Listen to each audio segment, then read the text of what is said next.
श्री शिवाय नमस्तुभ्यं। हर हर महादेव। दोस्तों, जैसा कि आप सभी लोग जानते हैं कि 26 जनवरी 2026 सोमवार माघ माह में पड़ने वाली है अष्टमी तिथि और सोमवार की अष्टमी तिथि है। अगर कभी भी मौका लग जाए तो माघ दिन तो आप लोगों को सिर्फ और सिर्फ तुलसी की सूखी लकड़ी वाला उपाय तो अवश्य ही करना चाहिए। इन दोनों का संयोग बहुत ही कम आता है। इसी के साथ में गुरुजी ने अपनी शिव पुराण कथा में बताया है कि इस दिन आपको तुलसी की सूखी लकड़ी वाला उपाय तो आपको अवश्य ही करना चाहिए। मैंने आपको लकड़ी वाला उपाय तो अवश्य ही करना चाहिए, क्योंकि ऐसा दिन पूरे साल में सिर्फ एक ही बार आता है। और दोस्तों, आप सभी लोग जानते हो कि सोमवार का अगर सबसे बड़ा कोई उपाय है तो वह तुलसी की सूखी लकड़ी वाला उपाय है। तो दोस्तों, सोमवार अष्टमी तिथि के दिन आप लोगों के मेरा करना चाहिए। कोई इस तुलसी की सूखी लकड़ी वाला उपाय को जरूर करना है। बहुत सारे लोग होंगे जिन लोगों ने इस उपाय को ना किया हो, मतलब पूरा साल निकल गया, उन्होंने किसी भी दिन इस तुलसी की सूखी लकड़ी वाला उपाय को ना किया हो। पर दोस्तों, आपके पास एक आखिरी मौका बचा हुआ है, जो कि सोमवार अष्टमी तिथि के दिन है। इस दिन आप लोगों को इस वाले उपाय को जरूर कर लेना है। भले ही आपने पूरे महीने भर इस उपाय को ना किया हो, पर अगर आपने इस माघ माह के सोमवार अष्टमी तिथि के दिन अगर इस वाले उपाय को कर लिया तो आपको इस उपाय को करने का वह फल मिलेगा जिसकी आपने कभी कल्पना भी नहीं करी होगी। इसीलिए आप लोग इस वाले उपाय को एक बार जरूर कर लेना है, ताकि आपके हाथ से यह मौका ना जा सके और आपको इस उपाय को करने का फल मिलेगा। दोस्तों, यह उपाय पंडित जी ने अपनी अभी की ही श्री शिव महापुराण की कथा में बताया है, जिस उपाय को आज हम आपको बहुत अच्छे से समझाने वाले हैं। इस वीडियो को देखने के बाद उपाय को समझने के लिए आपको कोई और वीडियो को देखने की जरूरत नहीं पड़ेगी। तो चलिए दोस्तों, उपाय को शुरू करते हैं। देखिए, यह इस माघ मास सोमवार अष्टमी तिथि के दिन यह इतना खास होता है, इतना महत्वपूर्ण होता है। देखा गया है कभी कभी बड़े बड़े पूजा पाठ अनुष्ठान से जो कि मनोकामना पूर्ण नहीं होते, वहां माघ माह की सोमवार अष्टमी तिथि के दिन एक छोटे से उपाय करने से ही आपकी मनोकामना पूर्ण हो जाती है। और बहुत सारे लोगों ने इस उपाय को किया भी है, पर उनको इस उपाय को करने का फल भी जरूर मिला है। अगर आप लोग भी पूछी जाए निप्रामण्य प्रचार की परमा इस उपाय को करना चाहते हैं, तो आप इस उपाय को पहले अच्छे से समझ लेना, सुन लेना, उसके बाद करना। आपको इस उपाय का फल जरूर मिलेगा। और इस उपाय को कर लेने से आपके घर में चाहे किसी भी प्रकार की दुख और समस्या क्यों ना चल रही हो, आपको उसका कारण भी नहीं पता है कि भाई यह समस्या किस कारण से चल रही है। उसका कुछ भी कारण हो सकता है, जैसे पितृदोष हो सकता है या किसी भी तरह का मंगल दोष भी हो सकता है। तो इस दिन आप लोगों को यह वाला उपाय कर लेना है। यह कैसा उपाय है? जिस उपाय को अगर किसी विशेष दिन पर किया जाए तो भाई उस विशेष दिन का जो है वह तो हमें मिलता ही मिलता है, पर हमने उस दिन पर इस उपाय को किया है तो हमें उससे भी बड़ा फल मिलता है, और फल बहुत जल्द ही मिलता है, क्योंकि आप इस नरीम का माता ईकलबी का उपाय को बहुत ही बड़े और विशेष दिन पर कर रहे हो। तो चलिए अब उपाय के बारे में बात करते हैं, लेकिन उससे पहले आप लोगों में को यह जानना आवश्यक है कि आखिर यह उपाय किस समय करना है, किसको करना है और कैसे करना है। तो चलिए हम आगे आपको वीडियो में एक एक कर बता देते हैं। लेकिन उससे पहले अगर आप लोग हमारे चैनल पर पहली बार आए हैं या फिर मेरी आवाज आज पहली बार सुन रहे हैं, तो हमारे चैनल को सब्सक्राइब जरूर कर लेना और इस वीडियो को लाइक करके कमेंट बॉक्स में श्री शिवाय नमस्तु है, ओम नमः शिवाय जरूर टाइप कर देना। तो दोस्तों, इस तुलसी की सूखी लकड़ी वाला उपाय को हमें सोमवार अष्टमी तिथि के दिन कैसे करना है, किसको करना है, किस समय करना है और कहां पर करना है, ये सारे सवालों के जवाब आपको इस वीडियो में मिल जाएंगे।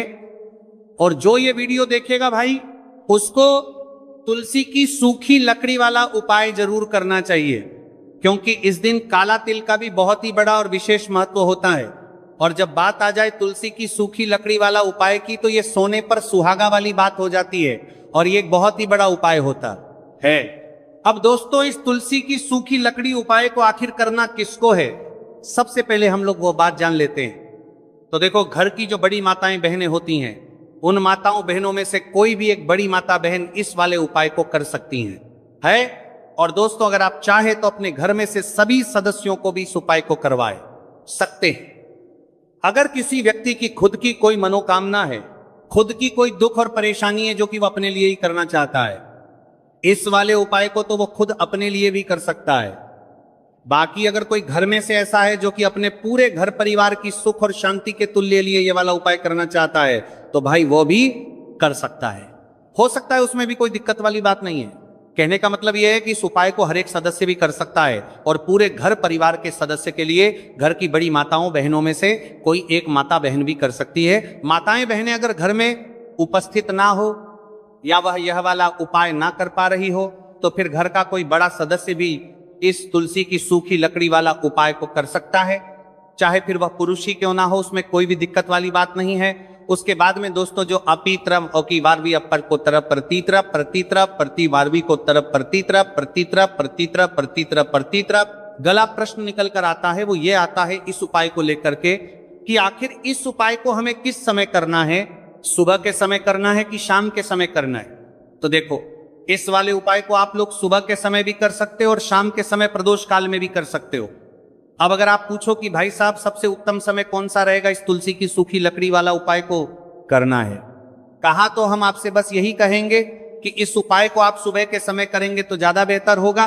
बाकी अगर प्रदोष काल शाम के समय भी करेंगे तो भी अच्छा होगा, उसमें कोई भी दिक्कत वाली बात नहीं है। तो अब दोस्तों जो अगली सबसे बड़ी और महत्वपूर्ण बात आती है वो ये आती है कि सुबह अगर हम उपाय को करेंगे तो हमें कितने बजे से लेकर कितने बजे तक के बीच में करना है, और शाम के समय प्रदोष काल में करेंगे तो हमें कितने बजे से लेकर कितने बजे के बीच में करना है। तो देखो सुबह जितनी जल्दी हो सके आप उपाय को करने की कोशिश करना। बाकी अगर किसी कारणवश लेट भी हो जाओ, थोड़ी देर भी हो जाए, तो 10 या 11:00 बजे तक भी आप उपाय कर लेना और 12:00 बजे से ज्यादा देरी ना हो, ठीक है, इस बात का ध्यान रखना। उसके बाद में दोस्तों अगर शाम के समय प्रदोष काल की बात करें, प्रदोष काल का जो समय है होता है वो शाम के 0 बजे से शुरू हो जाता है। मतलब शाम के 6, प्रदोष काल की बात करें 0 बजे से शुरू हो जाता है, मतलब शाम के 0 बजे से शुरू हो जाता है, 0 बजे से शुरू हो जाता है। लेकिन 7 के बीच का जो समय होता है यह समय प्रदोष काल का समय होता है। तो आप इस उपाय को 7 या 8:00 बजे के बीच में भी कर सकते हो। मतलब शाम के 0 बजे से रात 8:00 बजे के बीच में आप कभी भी इस वाले उपाय को कर सकते हो, उसमें कोई भी दिक्कत वाली बात नहीं है। देखिए यदि हम किसी ई प्रकार के उपाय को निश्चित दिन और निश्चित तिथि पर करते हैं तो इसका हमें बहुत अधिक लाभ मिलता है और इन उपायों को करने के बाद हमारे जीवन में बहुत अधिक परिवर्तन आता है। साथ ही साथ ये जो उपाय आपके जीवन की सारी परेशानियों को और सारी बाधाओं को दूर करने वाले हैं। देखिए दोस्तों आज के इस पूरे वीडियो में हम आपको 3 चमत्कारिक उपाय बताने वाले हैं और ये तीनों ही उपाय बहुत ही खास और बहुत ही ज्यादा विशेष होने वाले हैं। तो चलिए दोस्तों जाने वाले हैं, लेते हैं गुरुजी द्वारा बताए गए सबसे पहले उपाय के बारे में। अश्विन महाधन प्राप्ति उपाय, तुलसी की सूखी लकड़ी घर में रख देना, बहुत जल्दी करोड़पति बनोगे, इतना पैसा पत्र से बंदोरपति बनोगे, बरसेगा। राधे धे।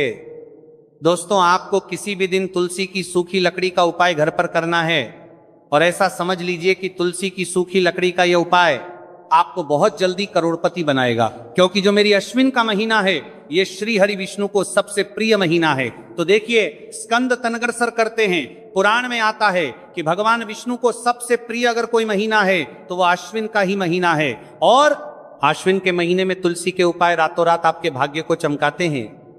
ऐसे में आज की वीडियो में हम आपको तुलसी के ऐसे उपाय बताने जा रहे हैं जो रातों रात आपका भाग्य चमकाएंगे और बहुत जल्दी आपको महादानी बनाएंगे।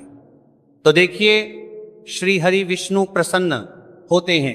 जब भी आप माँ तुलसी से जुड़ा हुआ कोई भी उपाय करते हैं माँ लक्ष्मी प्रसन्न होती है जब आप श्री हरि विष्णु को प्रसन्न करते हैं। अब आज की वीडियो में जो उपाय हम आपको बताने जा रहे हैं, इस उपाय को करने से श्री हरि विष्णु तुरंत प्रसन्न हो। हाथ तो लंगना के कोरो को साथ रहा, होते हैं और सीधे सीधे आप मां लक्ष्मी को प्रसन्न कर लेते हैं। आपके जीवन में आप खुद अपने सौभाग्य को प्रसन्न कर लेते हैं। इसकी तरफ करने के भी आपके जीवन में आप खुद अपने सौभाग्य को प्रसन्न कर लेते हैं। आप कुछ परवन प्रसन्न कर लेते हैं, प्राप्त कर लेते हैं इस छोटे से उपाय को करके।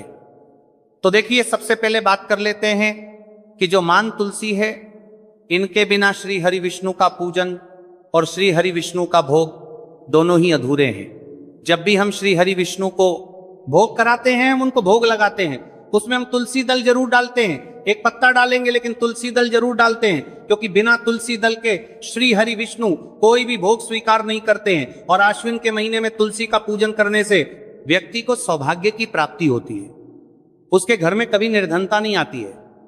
आप देखिए, सबसे पहले तो आपको आश्विन के महीने में हरा भरा तुलसी का पौधा अपने घर में जरूर लगाना चाहिए। अगर पहले से आपके घर में तुलसी का हरा भरा पौधा है तो बहुत उत्तम है। अगर नहीं है तो आश्विन के महीने के लिए महीने में तुलसी जी का पौधा आप जरूर लेकर आ, क्योंकि सबसे श्रेष्ठ महीना है तुलसी के पौधे को अपने घर में लाकर लगाने के लिए। दूसरी चीज की देखिए, आश्विन के महीने में या उससे पहले आपके घर में तुलसी जी का पौधा सूख गया है, और अगर तुलसी का पौधा आपके घर में सूखा हुआ है तो उससे कौन सा उपाय है जो आप करके रातों रात अपने भाग्य को चमका सकते हैं। तो देखिए, अगर आपके घर में माध्यम में तुलसी जी का सूखा हुआ पौधा है, इसमें आपको हरे भरे पौधे से उपाय नहीं करना। आपके घर में तुलसी जी का अगर सूखा हुआ पौधा है, उसी से आप उपाय करेंगे। इस चीज का ध्यान रखेंगे। तो देखिए, अगर तुलसी जी का पौधा सूख गया है तो आपको क्या करना है, उसकी छोटी छोटी कहानियां लेनी है, गिन के 7 कहानियां, ठीक है ना। कितनी कहानियां लेंगे? 7 कहानियां लेंगे। थोड़ा सा मौली धागा आपको लेना है और 7 तुलसी की सूखी लकड़ी को एक के अन्न दर एक यानी गट्ठा टाइप का बनाना है और उसको बांध देना है, ठीक है ना। सारी तुलसी की लकड़ियों हमको इकट्ठा करना है और मौली धागे से बांध देना है। बांध देंगे कलावा लपेट कर। अब आपको क्या करना है, रोली का तिलक इस तुलसी की सूखी लकड़ी पर आपको करना है। रोली का तिलक करेंगे। अगर चंदन है तो थोड़ा सा चंदन लगा दीजिए। अब ये तुलसी की जो सूखी लकड़ी है, ये आपको थोड़ी देर अपने घर के मंदिर में रखनी है, श्री हरि विष्णु के सामने। और एक देसी घी का दीपक आपको श्री हरि विष्णु के सामने लगाना है। दीपक गोल बाती का लगाएंगे और उसमें एक चुटकी पिसी हुई हल्दी डाल देंगे, ठीक है ना। श्री हरि विष्णु को हल्दी बहुत प्रिय है। दीपक लगा देंगे। थोड़ी देर बाद जो तुलसी की लकड़ियां हैं उनको ऐसे ही रखा रहने देंगे, तिलक कर देंगे। अब थोड़ी देर बाद आपको क्या करना है, तुलसी की वो जो सूखी लकड़ियां आपने बांधी थी कलावे से, मोली धागे से, अब आपको उन्हें उठाना है। एक छोटे से लाल कपड़े में आप इसको रख लीजिए, ठीक है ना। लाल कपड़े में रख लीजिए, पीला कपड़ा हो तो पीले कपड़े में रख लीजिए। रखने के बाद आपको क्या करना है, इसकी पोटली टाइप की बना देनी है। धागे से लपेटकर मोली धागे से ही पोटली बना लीजिए, आराम से बन जाती है। अब इस पोटली को आपको कहां रखना है, इसे आपको अपने घर के मुख्य द्वार पर टांगना है, ठीक है ना। अंदर की तरफ, बाहर की तरफ नहीं, अंदर की तरफ। मुख्य द्वार पर अंदर की तरफ टांग दीजिए और मां लक्ष्मी का ध्यान करिए, श्री हरि विष्णु का ध्यान करिए। ये उनसे प्रार्थना करिए कि हे धन की देवी मां लक्ष्मी, आप मेरे घर में पधारिए और अपनी कृपा मुझ पर बरसाइए। इस तरह से आपको प्रार्थना करनी है और मंत्र बोलना है। ओम नमो भगवते वासुदेवाय नमः 11 बार ये मंत्र बोलना है। एक दीपक आपको जिस दिन भी उपाय कर रहे हैं अपने घर के मुख्य द्वार पर प्रज्वलित करना है। चौमुखी दीपक यानी 4 बाती का दीपक लगाएंगे और थोड़ा ही सी हल्दी उस दीपक में भी डाल देंगे। मुख्य द्वार पर दीपक में आहर की तरफ लगाना है, सीधे हाथ पर, ठीक है ना। ये उपाय वैशाख में आप करिए और देखिए कि कैसे आप महाकरोड़पति बनते हैं, कैसे आपके पास पैसा आता है और कैसे आपके पास पैसा रुकता है। तो ये वही उपाय है जो रातों रात आपके भाग्य को चमकाएगा और आपको महाधनी बनाएगा। छोटा सा उपाय आपको महाकरोड़पति बनने का आपको बनाएगा। आपके बाद करोड़पति बनते हैं, बनते बनाया गया है, देगा। अगर सच्ची श्रद्धा से आपने इस उपाय को कर लिया, साथ ही साथ आश्विन के महीने में अगर कोई जूते का दान कर देता है, जूते चप्पलों का कोई दान कर दे इस माह में, तो समझ लीजिए उसे हर बात वस्तु मिलती है जिसकी वो कल्पना करता है, जिसकी वो चाहता है। आपने अगर कुछ ऐसा सोचा है कि हाँ मुझे यह वस्तु या मुझे ये चीज मिल जाए, मेरी ये इच्छा पूरी हो जाए, आपकी कोई भी इच्छा अधूरी है, पूरी नहीं हो रही, तो आश्विन माह में आप चाहे एक व्यक्ति को दान करें, जूते या चप्पल का दान जरूर करेंगे, विष्टि को करेंगे, चाहे पद्मा में आपकी कोई भी इच्छा पूरी हो जाए, करिए जल का दान। इस माह में के लिए जल के दान करिए, जल का दान करिए, जल के तरी करिए, जल के तरी करिए, जल के तरी करिए, जल के तरी तरी करिए में करिए, और फिर देखिए कि आपका भाग्य कैसे आपका साथ देता है और कैसे आप अपने जीवन में आगे बढ़ते चले जाते हैं। तो बहुत अच्छे से उपाय आपको बताया है। अब हम बात करते हैं दूसरे विशेष उपाय की, कि देखिए ये उपाय भी आपको तुलसी जी के पौधे के वहां पर करना है। आपके भाग्य का उदय करने के लिए आपके घर में धन सम परेशानियां है, कर्ज की समस्या अगर दिन पर दिन बढ़ती जा रही है, दूध जाइए करारा, आपको दूध जाइए करारा, आपको जाइए करारा करना रही है, खत्म मारने की आपको तुलसी जी के पौधे के वहां पर तालियां दूध जाइए करना रही है, खत्म मारा पीथर मारा करना रही है, नहीं ना हो रही है, बहुत ज्यादा परेशानियां हैं, तो आपको ये उपाय करना चाहिए। देखो करना क्या है वो ध्यान से समझना। आपको मात्र तांबे के पात्र के अंदर जल लेना है, उस जल के अंदर एक चुटकी आपको हल्दी मिला देनी है, ठीक है, और साथ में लेना है कमल गट्टा या केवल। उपाय पित्त त्रिपक्ष सोमवार चैत्र नवरात्रि के दिन करना। अगर आपको ऐसा लगता है कि आपके जीवन में अष्ट लक्ष्मी का वास नहीं है, भाग्य का साथ आपको नहीं मिल पा रहा है, तो आप ये उपाय शनिवार के दिन कर सकते हैं, सोमवार अष्टमी तिथि के दिन भी कर सकते हैं, ठीक है, शनिवार और सोमवार दोनों दिन आप ये उपाय कर सकते हैं। देखो करना क्या है, किस टाइम के पात्र के अंदर हल्दी डाली और एक कमल गट्टा डाला। अब आपको तुलसी जी के वहां पर जाना है। देखिए जब आप हल्दी डालोगे जल के पात्र के अंदर, तब आपको ओम नमो भगवते वासुदेवाय का 11 बार जाप करना है, फिर हल्दी डालना है। जब आप कमल गट्टा जाप करना है कराप करना है, जब कमल गट्टा जाप करा करना है, जब कमल गट्टा जाप करना है के अंदर सांड के पात्र के अंदर गीता रही नहीं रखा, ओम नमो भगवते वासुदेवाय का 11 बार जाप करना है, फिर करना है। जब कमल गट्टा जाप करना है, जब आपको हल्दी डाल दिया गया, जब कमल गट्टा जाप करना है, जब कमल गट्टा जाप करना है, जब कमल गट्टा जाप करना है, जब कमल गट्टा जाप करना है, जब कमल गट्टा जाप करना है, जब कमल गट्टा जाप करना है, जब कम करना है, जब कमल गट्टा जाप करना है डालोगे, तब आपको ओम श्री नमः या ओम महालक्ष्मी नमः इस मंत्र का जाप करते हुए एक कमल गट्टा डालना है, 11 बार जाप करना है। खैर ठीक है, कमल गट्टा और हल्दी दोनों होना चाहिए। कमल गट्टा महालक्ष्मी का प्रतीक माना जाता है और हल्दी जो है वे भगवान विष्णु के निमित्त आप हल्दी डालेंगे, ठीक है।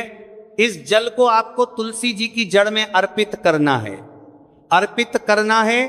ओम नमो भगवते वासुदेवाय का जाप करते हुए बस इतना सा उपाय करना, धन संबंधित को कोई भी परेशानियां है वो सब दूर हो, ऐसी आपको प्रार्थना करनी है। कर्ज से जुड़ी कोई परेशानी हो तो ऐसी प्रार्थना करनी है कि ये दूर हो जाए, ऐसी कामना करते हुए ये दूसरा प्यारा सा उपाय आपको करना है। तो देखो ये हो गया दूसरा उपाय, जो कि आप सुबह से लेकर के शाम तक कर सकते हैं।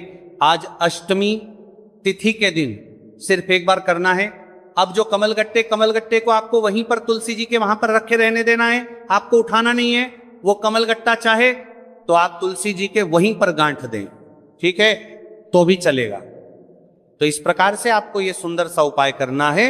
अब हम बात करते हैं तीसरे उपाय की। ध्यान ना रखना, ये जो दूसरा उपाय है ये आपको आपके घर में ही करना है, बाहर कहीं पर भी मत करके आना, ठीक है। घर में अगर तुलसी जी हो तो ही आप ये उपाय कर सकते हैं।